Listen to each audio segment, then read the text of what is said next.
Now to an update from Harris County Judge Lena Hidalgo on the monkeypox outbreak. Cases have been going up, and there's been an effort to expand those who are eligible for the vaccine. Our Brittany Jeffers live at the medical center with more on what's happening today.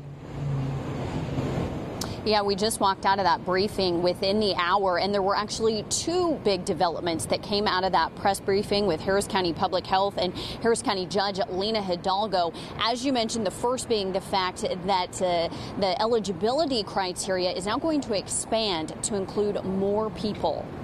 This week, we have adopted all of Department of State Health Services recommendations to expand to and include men who have sex with men, as well as anyone who has a skin condition known as atopic dermatitis and/or eczema. Now, to date, Judge Hidalgo tells us 2,150 individuals within the county have received their first dose of the vaccine. Now, in another development, we learned from Judge Hidalgo that presumptive positive toddler that we reported on from last week does not have monkeypox. Now, according to the CDC, Judge Hidalgo says that those tests were sent into the CDC, and experts determined that they believe that this case was in fact a false positive.